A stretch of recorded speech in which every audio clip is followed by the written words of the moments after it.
Now to Extra Depth, each year El Paso Inc. recognizes individuals who've gone above and beyond by making a difference in our community. For 2024, the team of La Nube Children's Museum was chosen for this honor, and ABC7's Rosemary Montañez spoke to those behind the project and how they carried it through the finish line over a decade after voter approval. Another yes vote for Proposition 2, museum, cultural, performing arts, and library facilities.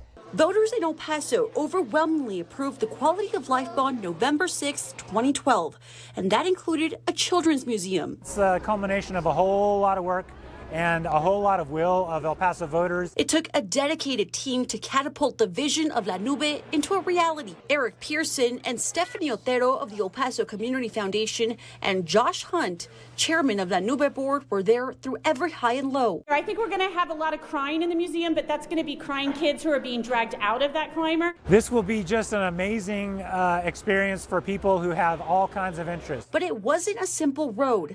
The project faced many roadblocks. Recently, the city realized it did not budget enough money for the Children's Museum. We actually conducted real research and due diligence on what it takes to do a world-class children's museum.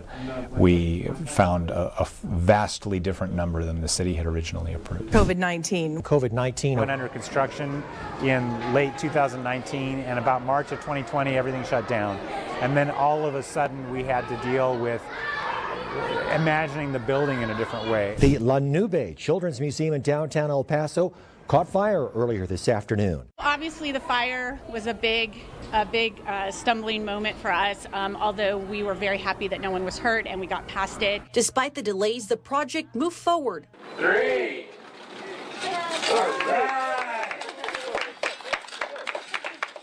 La Nube.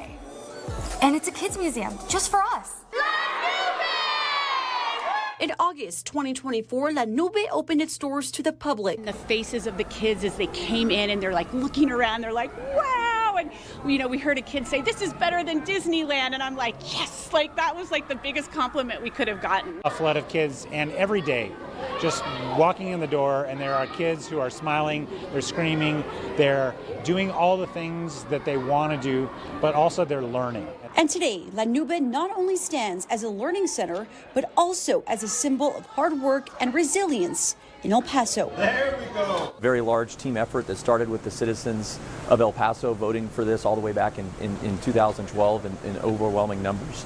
But it was something that with a lot of hard work that went in with from a lot of people. It took outstanding people to get involved in this project to make it happen, and it's beyond more than the 4 people and the board that got recognized. This was a countless effort by many people. I also talked with the staff a lot that it was a roller coaster ride, right? I mean, there were up points, down points, fast points, slow points, scary points, exciting points, and maybe either like a roller coaster ride or the journey of a lifetime.